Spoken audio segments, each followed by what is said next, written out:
You know what I don't love more than pirating movies that I actually really enjoy? Attack of the Jack. A book about pirating. Quick little flash.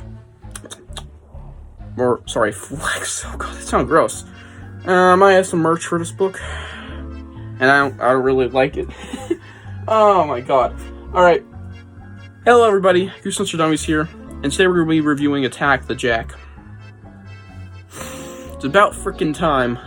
This is the second slap-year-old book, and there's actually another cover variation that's actually green. I know that because, well, I got reminded of that fact when I was going to look for a cover for this video. So yeah. And boy...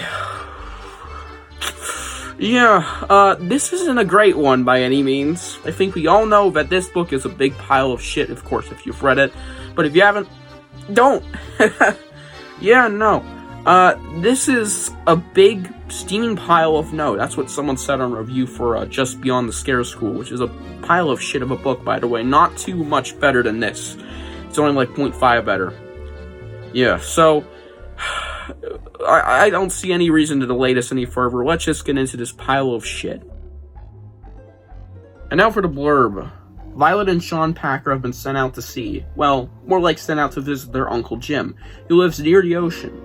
He's an old admiral, and his nickname is Admiral Jim in the book, for some reason, it's stupid, who sleeps in a lighthouse with his cat. But Violet and her brother quickly realize that the lighthouse is full of Admiral Jim's secrets. There's the nickname. Like a door he tells them never to open. The treasure chest full of the strangest items, and Captain Jack, who is absolutely not what he seems. Will Violet and Sean survive the open water and make it back home where they belong? I hope not. This book has some stuff that is good, and it even has a unique little aspect about it, too actually. One of which I don't like, but not a lot. It's still a big pile of dog shit. And honestly, I'm glad that I never remembered this one upon original reading. I completely forgot about everything that went down past like page 30. Alright, it was extremely forgettable, and I completely forgot the climax, man. I had no idea where this was going. And boy, like I said, I'm glad. This was a big pile of shit, man. It is not a good book by any means. It has a lot of stuff to hate. Yeah. Oh my god. Alright, so we're gonna start with my upsides, obviously. There ain't gonna be many. Now for my upsides, which there aren't many. This book has some unique stuff about it, like I kind of mentioned. There are rarely, or rather, no sibling arguments at all. These siblings even talk about how much they like each other. They actually get along really well. And that's something rare in Goosebumps, to be fair. It isn't unfathomably rare. It's happened a couple of times where there's barely any sibling arguments, or none. Like in this book, there was literally zero. But it's like, kind of refreshing that this one has literally zero arguments in this book, from between the siblings at least. It's refreshing, I kind of liked it. And it was decent, alright?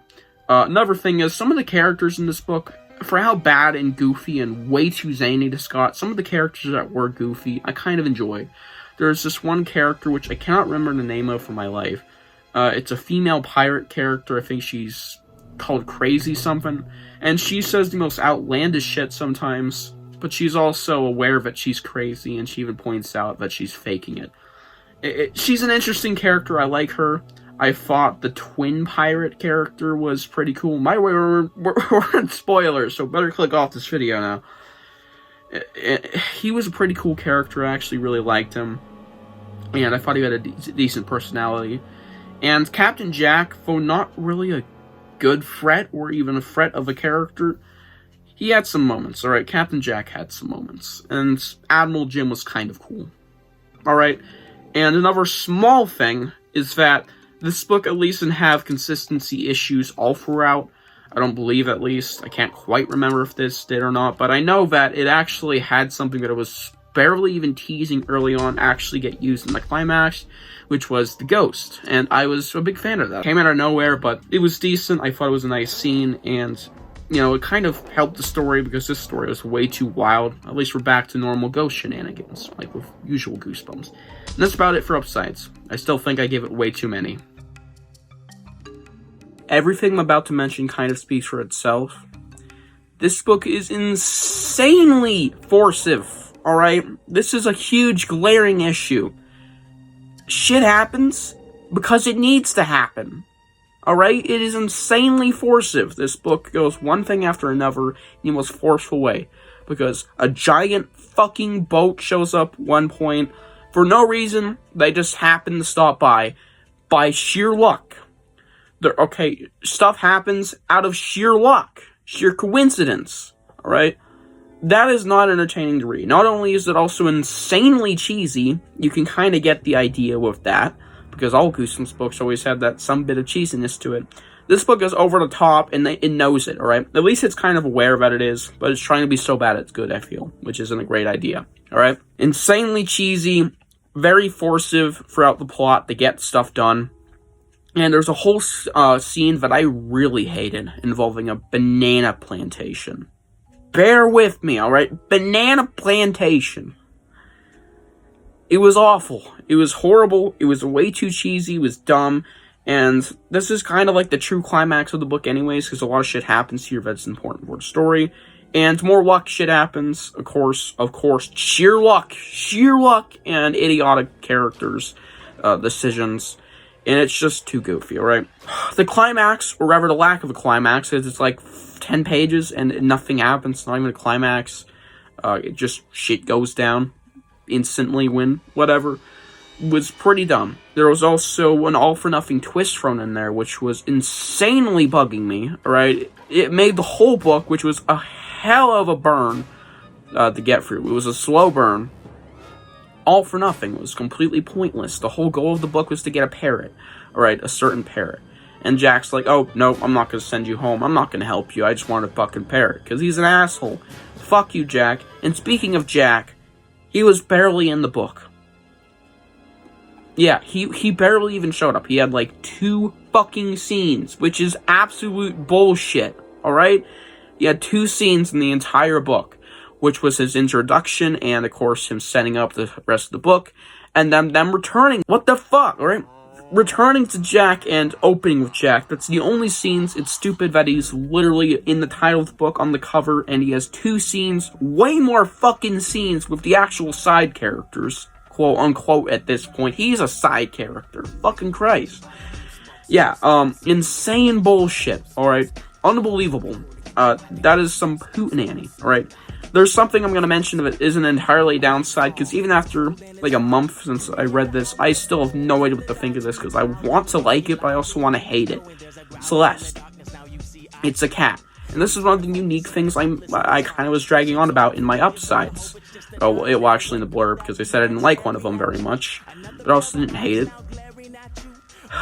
Celeste is a talking cat, and she is very much a talking cat, alright? It is no sugarcoating, so fake out twist. She's a literal talking cat, and of course the characters are obviously turned off by it, and it's just kind of weird, kind of thrown in there, kind of for no reason, but also kind of plays into the twist, which is kind of why I like her, involving a ghost character, maybe her ghost owner. And it's just like, what the fuck is going on?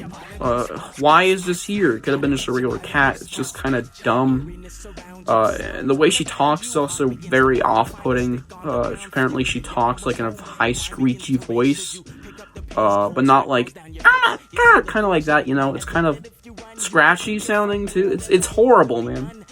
I can't like the cat character, but I can't hate it. It's unique and cool, but it's also playing into the silliness again. And she has some rough stuff about her, alright? I don't know what to feel about that character, what the hell that plays into the story. And yeah, this story just has a lot of bullshit that I just do not like about it, alright? Even the the Jack-in-the-Box aspect, I'm kind of mixed on. It's unique, but it should have been for a different book, alright? This isn't a great book to use it on. Yeah, this is not a good book. Alright, this is horrible. I think I mentioned everything I really wanted to for downsides. There's, of course, a lot more to go over, like a million stupid decisions and story plot points, I think, but, like, I don't care. Alright, I think we got all of it out. Let's move on to the rating. Now, for my rating, I'm going to give this a 2.5 out of 10. Very fucking generous, by the way. 2.5 out of 10, which is 1/4 of your highest possible rating, just saying. That may sound like it's still kind of good, but this translates, if you want to put it into stars, this is like a 1.5 star rating. Or 1.25, actually. So 1.25 star rating. That's lower than what Completionists gave Legend of the Lost Legend. I'm just fucking saying.